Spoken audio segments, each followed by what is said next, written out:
Off there to the right somewhere is a large island, said Whitney. It's rather a mystery. What island is it? Rainsford asked. The old charts call it Ship Trap Island, Whitney replied. A suggestive name, isn't it? Sailors have a curious dread of the place. I don't know why. Some superstition. Can't see it, remarked Rainsford, trying to peer through the dank tropical night that was palpable as it pressed its thick warm blackness in upon the yacht. You've good eyes, said Whitney, with a laugh, and I've seen you pick off a moose moving in the brown fall bush at 400 yards, but even you can't see 4 miles or so through a moonless Caribbean night. Nor 4 yards, admitted Rainsford. Ugh. It's like moist black velvet. It will be light enough in Rio, promised Whitney. We should make it in a few days. I hope the Jaguar guns have come from Perdes. We should have some good hunting up the Amazon. Great sport, hunting. The best sport in the world, agreed Rainsford. For the hunter, amended Whitney. Not for the jaguar. Don't talk rot, Whitney, said Rainsford. You're a big game hunter, not a philosopher.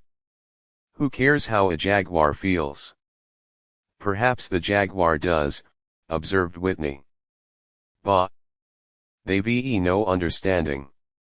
Even so, I rather think they understand one thing: fear. The fear of pain and the fear of death. Nonsense, laughed Rainsford. This hot weather is making you soft, Whitney. Be a realist. The world is made up of 2 classes: the hunters and the huntees. Luckily, you and I are hunters. Do you think we've passed that island yet? I can't tell in the dark. I hope so. Why? asked Rainsford. The place has a reputation. A bad one? Cannibals, suggested Rainsford. Hardly. Even cannibals wouldn't live in such a god-forsaken place. But it's gotten into sailor lore, somehow. Didn't you notice that the crew's nerves seemed a bit jumpy today? They were a bit strange, now you mention it. Even Captain Nielsen. Yes, even that tough-minded old Swede, who'd go up to the devil himself and ask him for a light. Those fishy blue eyes held a look I never saw there before. All I could get out of him was, this place has an evil name among seafaring men, sir. Then he said to me, very gravely, don't you feel anything as if the air about us was actually poisonous? Now, you mustn't laugh when I tell you this. I did feel something like a sudden chill. There was no breeze. The sea was as flat as a plate glass window. We were drawing near the island then. What I felt was a mental chill, a sort of sudden dread. Pure imagination, said Rainsford. One superstitious sailor can taint the whole ship's company with his fear. Maybe. But sometimes I think sailors have an extra sense that tells them when they are in danger. Sometimes I think evil is a tangible thing with wavelengths, just as sound and light have. An evil place can, so to speak, broadcast vibrations of evil. Anyhow, I'm glad we're getting out of this zone.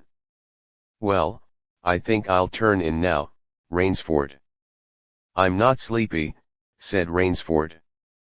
I'm going to smoke another pipe up on the afterdeck. Good night, then, Rainsford. See you at breakfast. Right. Good night, Whitney. There was no sound in the night as Rainsford sat there but the muffled throb of the engine that drove the yacht swiftly through the darkness, and the swish and ripple of the wash of the propeller. Rainsford, reclining in a steamer chair, indolently puffed on his favorite briar. The sensuous drowsiness of the night was on him. It's so dark, he thought, that I could sleep without closing my eyes, the night would be my eyelids. An abrupt sound startled him. Off to the right he heard it, and his ears, expert in such matters, could not be mistaken. Again he heard the sound, and again. Somewhere, off in the blackness, someone had fired a gun 3 times. Rainsford sprang up and moved quickly to the rail, mystified. He strained his eyes in the direction from which the reports had come, but it was like trying to see through a blanket. He leaped upon the rail and balanced himself there, to get greater elevation. His pipe, striking a rope, was knocked from his mouth. He lunged for it.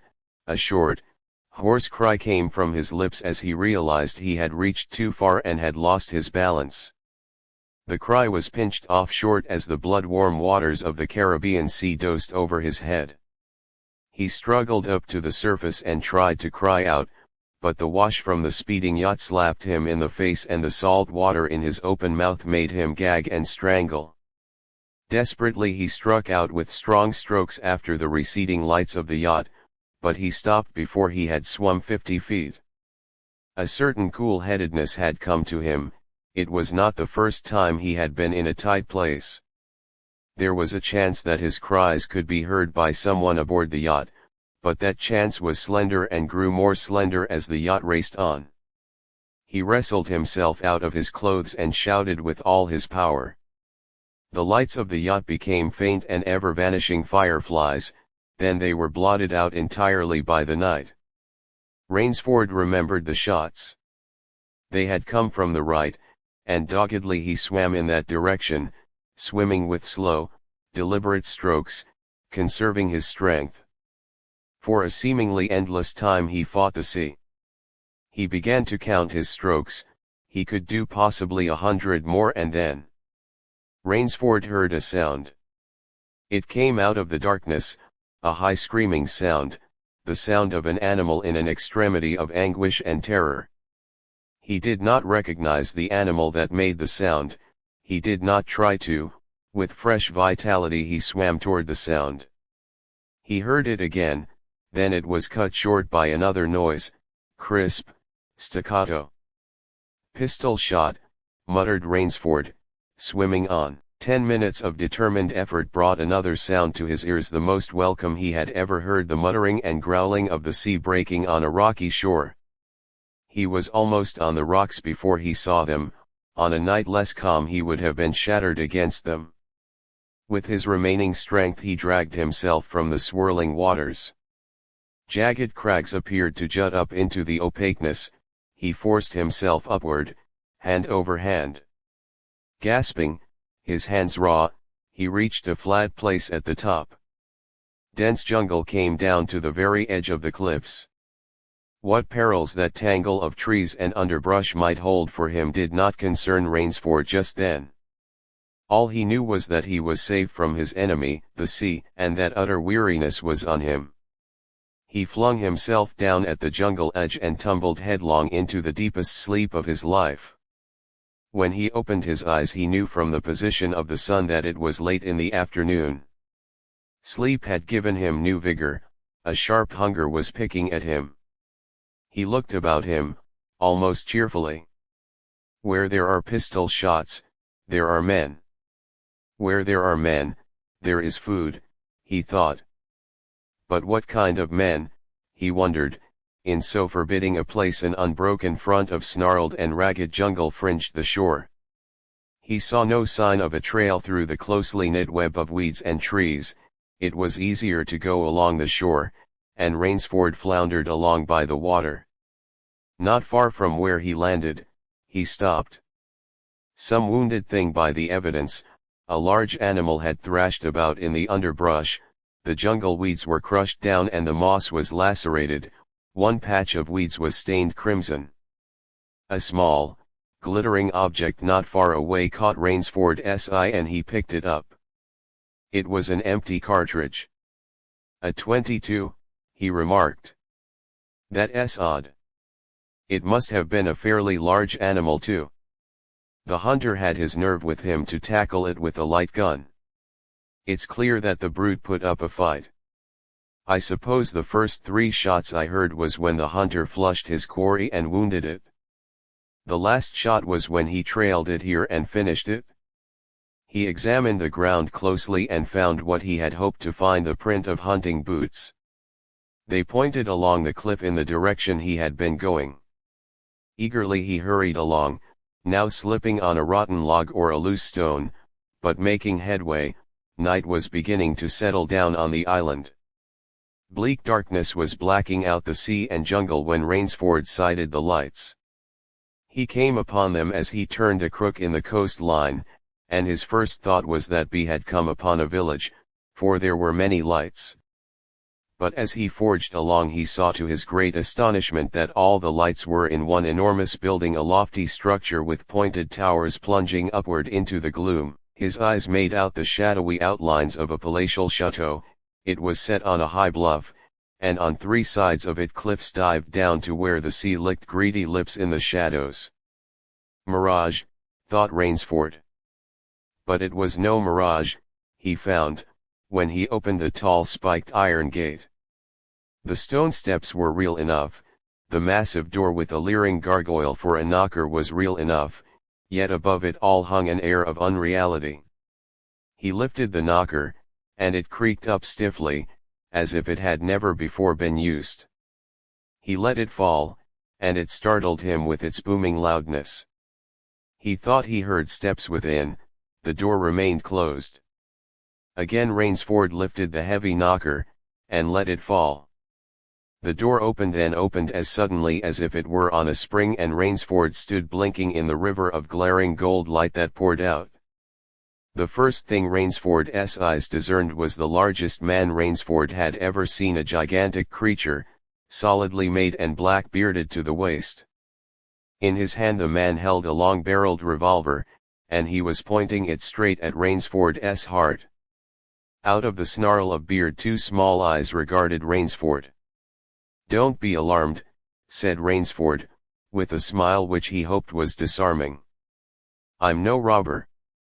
I fell off a yacht. My name is Sanger Rainsford of New York City." The menacing look in the eyes did not change. The revolver pointing as rigidly as if the giant were a statue. He gave no sign that he understood Rainsford's words, or that he had even heard them. He was dressed in uniform, a black uniform trimmed with grey astrakhan. "I'm Sanger Rainsford of New York," Rainsford began again. "I fell off a yacht. I am hungry." The man's only answer was to raise with his thumb the hammer of his revolver. Then Rainsford saw the man's free hand go to his forehead in a military salute, and he saw him click his heels together and stand at attention. Another man was coming down the broad marble steps, an erect, slender man in evening clothes. He advanced to Rainsford and held out his hand. In a cultivated voice marked by a slight accent that gave it added precision and deliberateness, he said, "It is a very great pleasure and honor to welcome Mr. Sanger Rainsford, the celebrated hunter, to my home." Automatically Rainsford shook the man's hand. "I've read your book about hunting snow leopards in Tibet, you see," explained the man. "I am General Zaroff." Rainsford's first impression was that the man was singularly handsome, his second was that there was an original, almost bizarre quality about the general's face. He was a tall man past middle age, for his hair was a vivid white, but his thick eyebrows and pointed military mustache were as black as the night from which Rainsford had come. His eyes, too, were black and very bright. He had high cheekbones, a sharp-cut nose, a spare, dark face, the face of a man used to giving orders, the face of an aristocrat. Turning to the giant in uniform, the general made a sign. The giant put away his pistol, saluted, withdrew. "Ivan is an incredibly strong fellow," remarked the general, "but he has the misfortune to be deaf and dumb. A simple fellow, but, I'm afraid, like all his race, a bit of a savage." "Is he Russian?" "He is a Cossack," said the general, and his smile showed red lips and pointed teeth. "So am I." "Come," he said, "we shouldn't be chatting here. We can talk later." Now you want clothes, food, rest. You shall have them. This is a most restful spot. Ivan had reappeared, and the general spoke to him with lips that moved but gave forth no sound. Follow Ivan, if you please, Mr. Rainsford, said the general. I was about to have my dinner when you came. I'll wait for you. You'll find that my clothes will fit you, I think. It was to a huge, beam-ceilinged bedroom with a canopied bed big enough for 6 men that Rainsford followed the silent giant. Ivan laid out an evening suit, and Rainsford, as he put it on, noticed that it came from a London tailor who ordinarily cut and sewed for none below the rank of duke. The dining room to which Ivan conducted him was in many ways remarkable. There was a medieval magnificence about it. It suggested a baronial hall of feudal times with its oaken panels, its high ceiling, its vast refectory tables where 2 men could sit down to eat.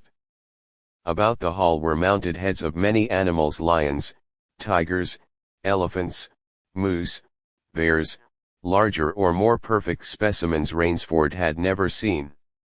At the great table the general was sitting, alone. You'll have a cocktail, Mr. Rainsford, he suggested. The cocktail was surpassingly good, and, Rainsford noted, the table appointments were of the finest: the linen, the crystal, the silver, the china. They were eating borscht, the rich, red soup with whipped cream so dear to Russian palates. Half apologetically General Zaroff said, "We do our best to preserve the amenities of civilization here. Please forgive any lapses. We are well off the beaten track, you know. Do you think the champagne has suffered from its long ocean trip?" "Not in the least," declared Rainsford. He was finding the general a most thoughtful and affable host, a true cosmopolite. But there was one small trait of the general's that made Rainsford uncomfortable. Whenever he looked up from his plate he found the general studying him, appraising him narrowly. "Perhaps," said General Zaroff, "you were surprised that I recognized your name. You see, I read all books on hunting published in English, French, and Russian. I have but one passion in my life, Mr. Rainsford, and it is the hunt. You have some wonderful heads here," said Rainsford as he ate a particularly well-cooked filet mignon. "That Cape buffalo is the largest I ever saw." "Oh, that fellow." "Yes, he was a monster." "Did he charge you?" "Hurled me against a tree," said the general. "Fractured my skull.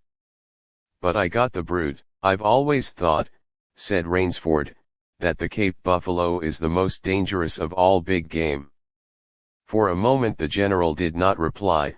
He was smiling his curious red-lipped smile. Then he said slowly, "No. You are wrong, sir. The Cape buffalo is not the most dangerous big game." He sipped his wine. "Here in my preserve on this island," he said in the same slow tone, "I hunt more dangerous game." Rainsford expressed his surprise. "Is there big game on this island?" The general nodded. "The biggest?" "Really?" "Oh, it isn't here naturally, of course. I have to stock the island." "What have you imported?" General Rainsford asked. "Tigers." The general smiled. "No," he said. "Hunting tigers ceased to interest me some years ago. I exhausted their possibilities, you see. No thrill left in tigers, no real danger.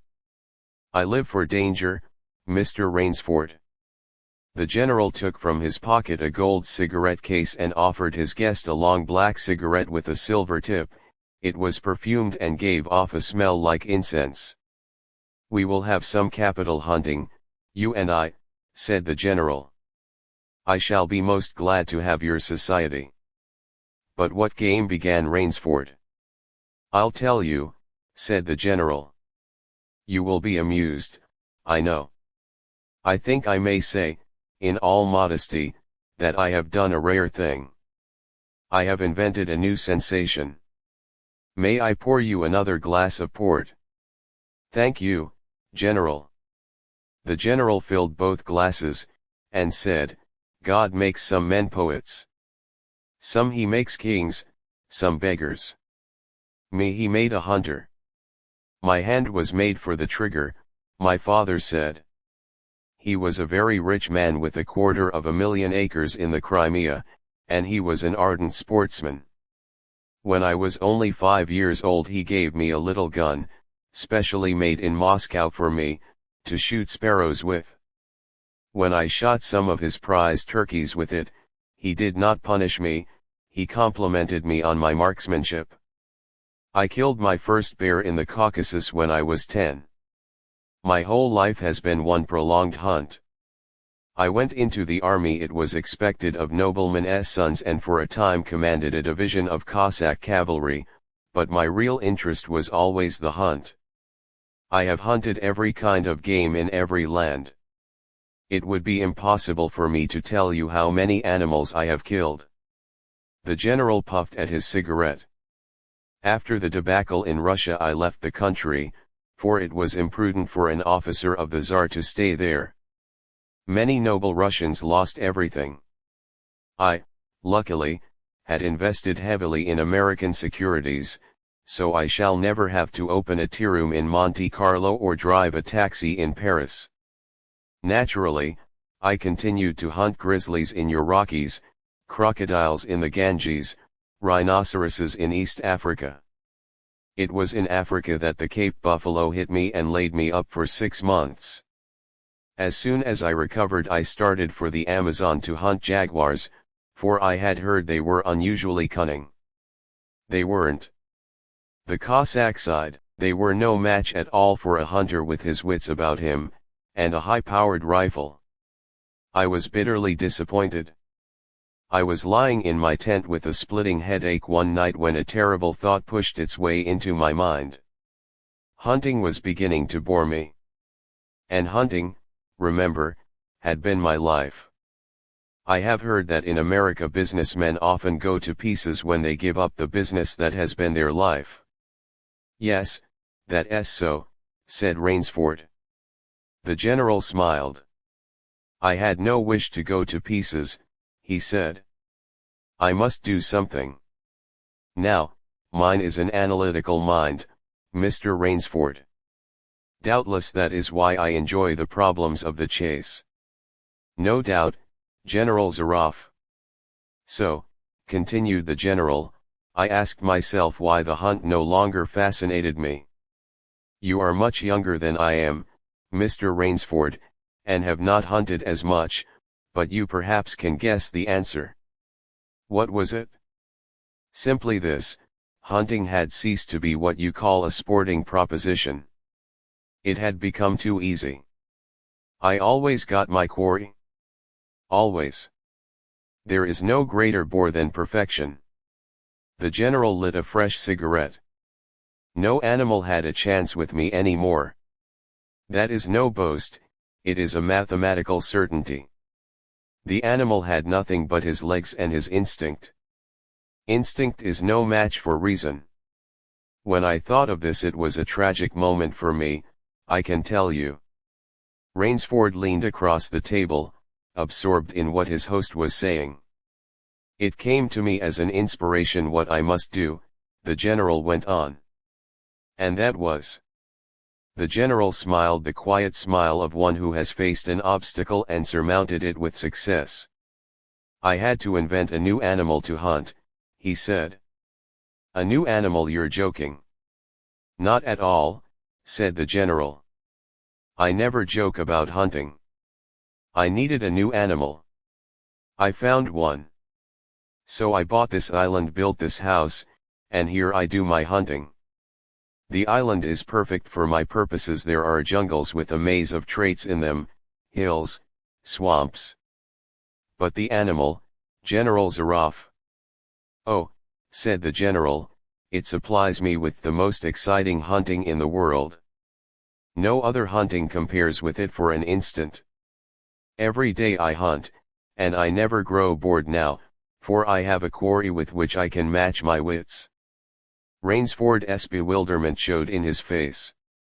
I wanted the ideal animal to hunt, explained the general.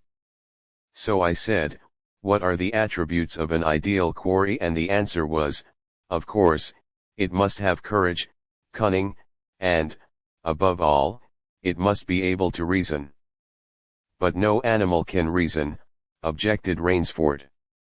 My dear fellow, said the general, there is one that can. But you can't mean, gasped Rainsford. And why not? I can't believe you are serious, General Zaroff. This is a grisly joke. Why should I not be serious? I am speaking of hunting. Hunting great guns, General Zaroff, what you speak of is murder.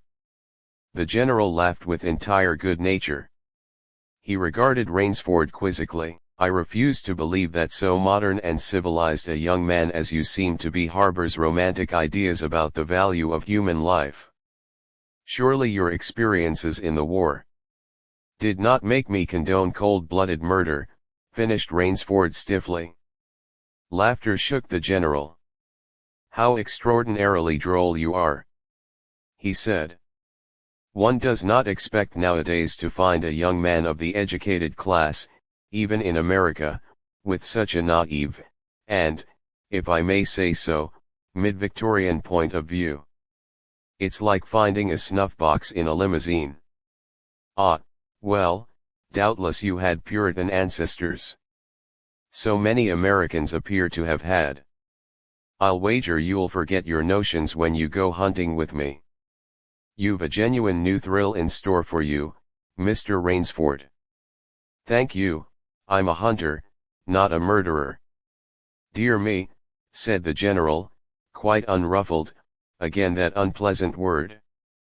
But I think I can show you that your scruples are quite ill-founded. Yes. Life is for the strong, to be lived by the strong, and, if needs be, taken by the strong. The weak of the world were put here to give the strong pleasure. I am strong. Why should I not use my gift if I wish to hunt? Why should I not hunt the scum of the earth, sailors from tramp ships, lassers, blacks, Chinese, whites, mongrels? A thoroughbred horse or hound is worth more than a score of them. But they are men, said Rainsford hotly. Precisely, said the general. That is why I use them. It gives me pleasure. They can reason, after a fashion. So they are dangerous. But where do you get them? The general's left eyelid fluttered down in a wink. This island is called Ship Trap, he answered. Sometimes an angry god of the high seas sends them to me. Sometimes, when Providence is not so kind, I help Providence a bit. Come to the window with me. Rainsford went to the window and looked out toward the sea. Watch. Out there! Exclaimed the general, pointing into the night. Rainsford's eyes saw only blackness, and then, as the general pressed a button, far out to sea Rainsford saw the flash of lights. The general chuckled. They indicate a channel, he said, where there's none. Giant rocks with razor edges crouch like a sea monster with wide open jaws. They can crush a ship as easily as I crush this nut. He dropped a walnut on the hardwood floor and brought his heel grinding down on it. Oh, yes, he said, casually, as if in answer to a question, I have electricity. We try to be civilized here. Civilized, and you shoot down men. A trace of anger was in the general's black eyes, but it was there for but a second, and he said, in his most pleasant manner, Dear me, what a righteous young man you are. I assure you I do not do the thing you suggest. That would be barbarous. I treat these visitors with every consideration. They get plenty of good food and exercise. They get into splendid physical condition. You shall see for yourself tomorrow. What do you mean? "We'll visit my training school," smiled the general. "It's in the cellar. I have about a dozen pupils down there now. They're from the Spanish bark San Lucar that had the bad luck to go on the rocks out there. A very inferior lot, I regret to say. Poor specimens and more accustomed to the deck than to the jungle." He raised his hand, and Ivan, who served as waiter, brought thick Turkish coffee. Rainsford, with an effort, held his tongue in check. "It's a game, you see," pursued the general blandly. "I suggest to one of them that we go hunting. I give him a supply of food and an excellent hunting knife. I give him 3 hours start. I am to follow, armed only with a pistol of the smallest caliber and range. If my quarry eludes me for 3 whole days, he wins the game. If I find him," the general smiled, "he loses. Suppose he refuses to be hunted?" "Oh," said the general, "I give him his option, of course. He need not play that game if he doesn't wish to. If he does not wish to hunt, I turn him over to Ivan. Ivan once had the honor of serving as official neuter to the Great White Tsar, and he has his own ideas of sport. Invariably, Mr. Rainsford, invariably they choose the hunt. And if they win?" The smile on the general's face widened. "To date I have not lost," he said. Then he added, hastily, "I don't wish you to think me a braggart, Mr. Rainsford. Many of them afford only the most elementary sort of problem. Occasionally I strike a Tartar. One almost did win. I eventually had to use the dogs. The dogs. This way, please. I'll show you." The general steered Rainsford to a window. The lights from the window sent a flickering illumination that made grotesque patterns on the courtyard below, and Rainsford could see moving about there a dozen or so huge black shapes. As they turned toward him, their eyes glittered greenly. "A rather good lot, I think," observed the general. "They are let out at 7 every night. If anyone should try to get into my house or out of it, something extremely regrettable would occur to him." He hummed a snatch of song from the Folies Bergère. "And now," said the general, "I want to show you my new collection of heads. Will you come with me to the library?" "I hope," said Rainsford, "that you will excuse me tonight, General Zaroff.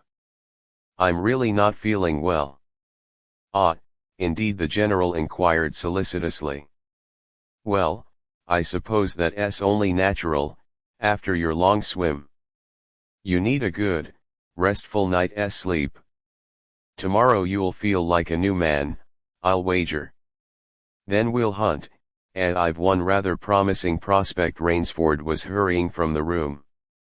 "Sorry you can't go with me tonight," called the general.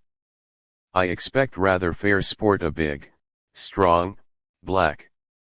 He looks resourceful. Well, good night, Mr. Rainsford, I hope you have a good night's rest." The bed was good, and the pajamas of the softest silk, and he was tired in every fiber of his being, but nevertheless Rainsford could not quiet his brain with the opiate of sleep. He lay, eyes wide open. Once he thought he heard stealthy steps in the corridor outside his room. He sought to throw open the door, it would not open. He went to the window and looked out. His room was high up in one of the towers. The lights of the chateau were out now, and it was dark and silent, but there was a fragment of sallow moon, and by its wan light he could see, dimly, the courtyard.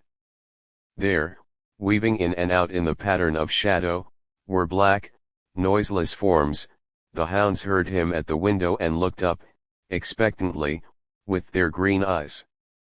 Rainsford went back to the bed and lay down. By many methods he tried to put himself to sleep. He had achieved a doze when, just as morning began to come, he heard, far off in the jungle, the faint report of a pistol. General Zaroff did not appear until luncheon.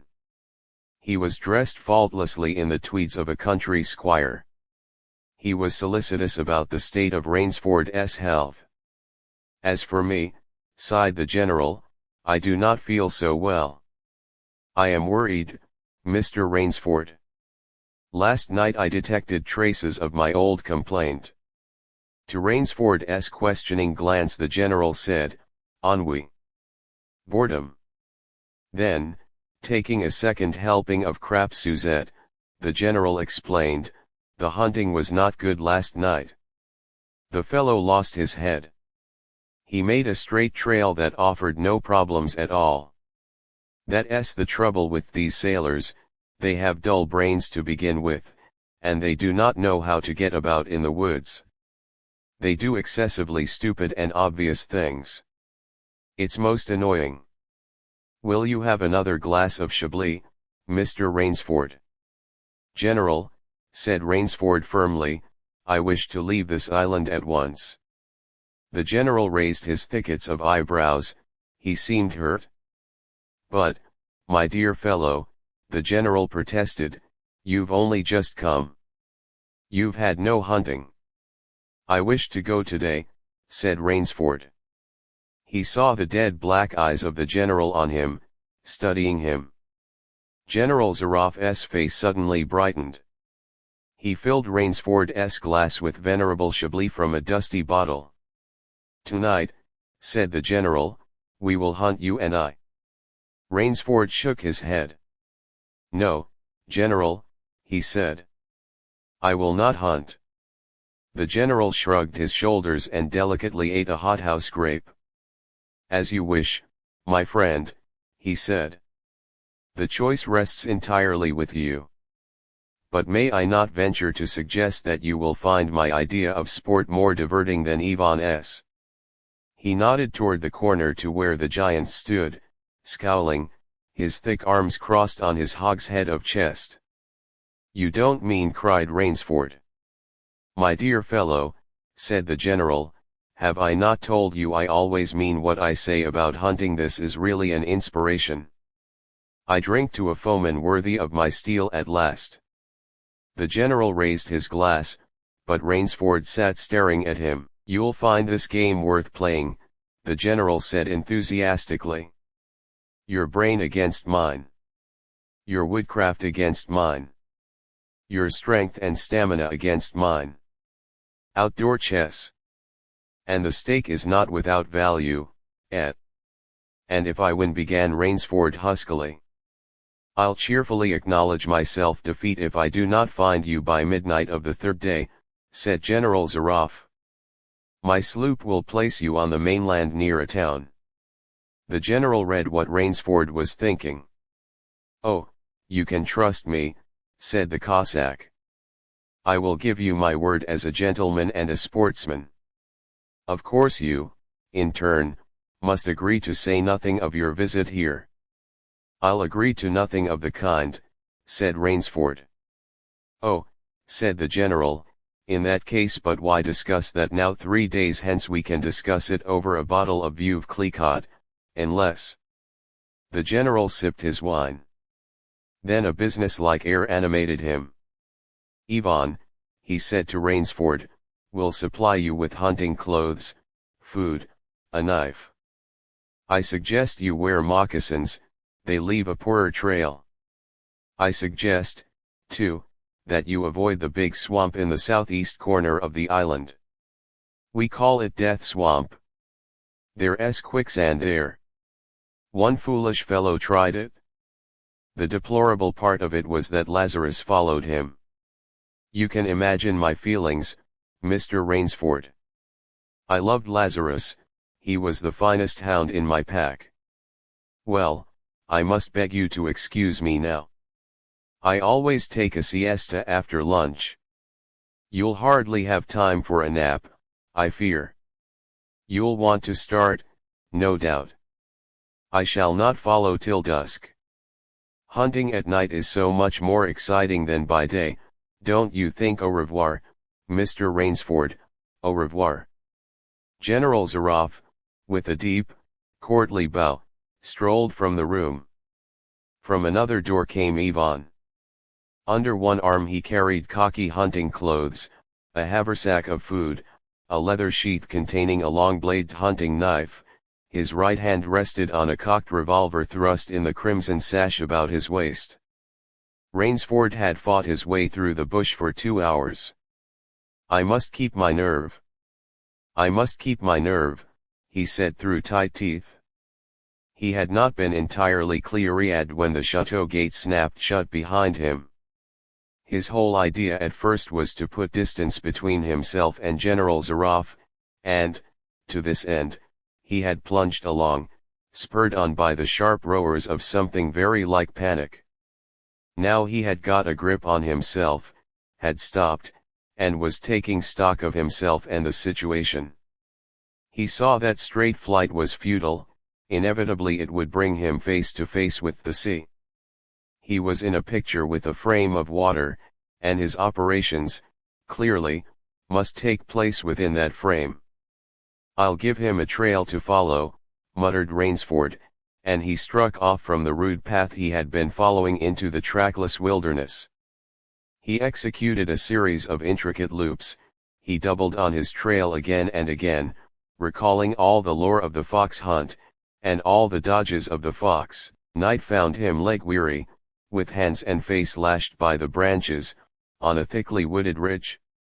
He knew it would be insane to blunder on through the dark, even if he had the strength. His need for rest was imperative, and he thought, "I have played the fox, now I must play the cat of the fable." A big tree with a thick trunk and outspread branches was nearby, and, taking care to leave not the slightest mark, he climbed up into the crotch, and, stretching out on one of the broad limbs, after a fashion, rested. Rest brought him new confidence and almost a feeling of security. Even so zealous a hunter as General Zaroff could not trace him there, he told himself. Only the devil himself could follow that complicated trail through the jungle after dark. But perhaps the general was a devil. An apprehensive night crawled slowly by like a wounded snake, and sleep did not visit Rainsford, although the silence of a dead world was on the jungle. Toward morning, when a dingy grey was varnishing the sky, the cry of some startled bird focused Rainsford's attention in that direction. Something was coming through the bush, coming slowly, carefully, coming by the same winding way Rainsford had come. He flattened himself down on the limb and, through a screen of leaves almost as thick as tapestry, he watched. That which was approaching was a man. It was General Zaroff. He made his way along with his eyes fixed in utmost concentration on the ground before him. He paused, almost beneath the tree, dropped to his knees and studied the ground. Rainsford's impulse was to hurl himself down like a panther, but he saw that the general's right hand held something metallic, a small automatic pistol. The hunter shook his head several times, as if he were puzzled. Then he straightened up and took from his case one of his black cigarettes. Its pungent incense-like smoke floated up to Rainsford's nostrils. Rainsford held his breath. The general's eyes had left the ground and were traveling inch by inch up the tree. Rainsford froze there, every muscle tensed for a spring. But the sharp eyes of the hunter stopped before they reached the limb where Rainsford lay, a smile spread over his brown face. Very deliberately he blew a smoke ring into the air, then he turned his back on the tree and walked carelessly away, back along the trail he had come. The swish of the underbrush against his hunting boots grew fainter and fainter. The pent-up air burst hotly from Rainsford's lungs. His first thought made him feel sick and numb. The general could follow a trail through the woods at night, he could follow an extremely difficult trail, he must have uncanny powers. Only by the merest chance had the Cossack failed to see his quarry. Rainsford's second thought was even more terrible. It sent a shudder of cold horror through his whole being. Why had the general smiled? Why had he turned back? Rainsford did not want to believe what his reason told him was true, but the truth was as evident as the sun that had by now pushed through the morning mists. The general was playing with him. The general was saving him for another day's sport. The Cossack was the cat, he was the mouse. Then it was that Rainsford knew the full meaning of terror. I will not lose my nerve. I will not. He slid down from the tree, and struck off again into the woods. His face was set and he forced the machinery of his mind to function. 300 yards from his hiding place he stopped where a huge dead tree leaned precariously on a smaller, living one. Throwing off his sack of food, Rainsford took his knife from its sheath and began to work with all his energy. The job was finished at last, and he threw himself down behind a fallen log 100 feet away. He did not have to wait long. The cat was coming again to play with the mouse. Following the trail with the sureness of a bloodhound came General Zaroff. Nothing escaped those searching black eyes, no crushed blade of grass, no bent twig, no mark, no matter how faint, in the moss. So intent was the Cossack on his stalking that he was upon the thing Rainsford had made before he saw it. His foot touched the protruding bough that was the trigger. Even as he touched it, the general sensed his danger and leaped back with the agility of an ape. But he was not quite quick enough. The dead tree, delicately adjusted to rest on the cut living one, crashed down and struck the general a glancing blow on the shoulder as it fell, but for his alertness, he must have been smashed beneath it. He staggered, but he did not fall, nor did he drop his revolver. He stood there, rubbing his injured shoulder, and Rainsford, with fear again gripping his heart, heard the general's mocking laugh ring through the jungle. "Rainsford," called the general, "if you are within sound of my voice, as I suppose you are, let me congratulate you. Not many men know how to make a Malayman catcher. Luckily for me I, too, have hunted in Malacca. You are proving interesting, Mr. Rainsford. I am going now to have my wound dressed, it's only a slight one. But I shall be back. I shall be back." When the general, nursing his bruised shoulder, had gone, Rainsford took up his flight again. It was flight now, a desperate, hopeless flight, that carried him on for some hours. Dusk came, then darkness, and still he pressed on. The ground grew softer under his moccasins, the vegetation grew ranker, denser, insects bit him savagely. Then, as he stepped forward, his foot sank into the ooze. He tried to wrench it back, but the muck sucked viciously at his foot as if it were a giant leech. With a violent effort, he tore his feet loose. He knew where he was now. Death Swamp and its quicksand. His hands were tight closed as if his nerve were something tangible that someone in the darkness was trying to tear from his grip. The softness of the earth had given him an idea. He stepped back from the quicksand a dozen feet or so and, like some huge prehistoric beaver, he began to dig. Rainsford had dug himself in France when a second delay meant death. That had been a placid pastime compared to his digging now. The pit grew deeper. When it was above his shoulders, he climbed out and from some hard saplings cut stakes and sharpened them to a fine point. These stakes he planted in the bottom of the pit with the points sticking up. With flying fingers he wove a rough carpet of weeds and branches and with it he covered the mouth of the pit. Then, wet with sweat and aching with tiredness, he crouched behind the stump of a lightning-charred tree. He knew his pursuer was coming. He heard the padding sound of feet on the soft earth, and the night breeze brought him the perfume of the general's cigarette. It seemed to Rainsford that the general was coming with unusual swiftness. He was not feeling his way along, foot by foot. Rainsford, crouching there, could not see the general, nor could he see the pit. He lived a year in a minute. Then he felt an impulse to cry aloud with joy, for he heard the sharp crackle of the breaking branches as the cover of the pit gave way, he heard the sharp scream of pain as the pointed stakes found their mark. He leaped up from his place of concealment. Then he cowered back. 3 feet from the pit a man was standing, with an electric torch in his hand. "You've done well, Rainsford," the voice of the general called. "Your Burmese tiger pit has claimed one of my best dogs. Again you score. I think, Mr. Rainsford, I'll see what you can do against my whole pack. I'm going home for a rest now. Thank you for a most amusing evening." At daybreak Rainsford, lying near the swamp, was awakened by a sound that made him know that he had new things to learn about fear. It was a distant sound, faint and wavering, but he knew it. It was the baying of a pack of hounds. Rainsford knew he could do one of 2 things. He could stay where he was and wait. That was suicide. He could flee. That was postponing the inevitable. For a moment he stood there, thinking.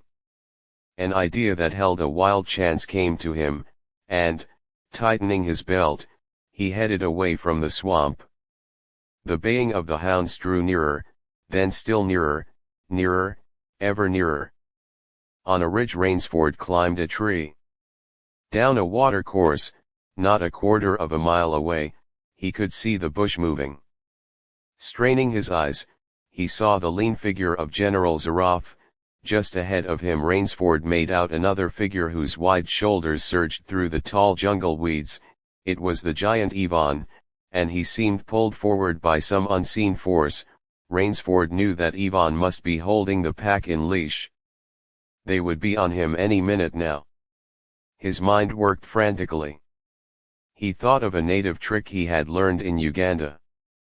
He slid down the tree. He caught hold of a springy young sapling and to it he fastened his hunting knife, with the blade pointing down the trail. With a bit of wild grapevine he tied back the sapling. Then he ran for his life. The hounds raised their voices as they hit the fresh scent. Rainsford knew now how an animal at bay feels. He had to stop to get his breath. The baying of the hounds stopped abruptly, and Rainsford's heart stopped too. They must have reached the knife. He shinned excitedly up a tree and looked back. His pursuers had stopped. But the hope that was in Rainsford's brain when he climbed died, for he saw in the shallow valley that General Zaroff was still on his feet. But Ivan was not. The knife, driven by the recoil of the springing tree, had not wholly failed. Rainsford had hardly tumbled to the ground when the pack took up the cry again. "Nerve, nerve, nerve!" he panted, as he dashed along. A blue gap showed between the trees dead ahead. Ever nearer drew the hounds. Rainsford forced himself on toward that gap. He reached it. It was the shore of the sea. Across a cove he could see the gloomy grey stone of the chateau. 20 feet below him the sea rumbled and hissed. Rainsford hesitated. He heard the hounds. Then he leaped far out into the sea. When the general and his pack reached the place by the sea, the Cossack stopped. For some minutes he stood regarding the blue-green expanse of water. He shrugged his shoulders.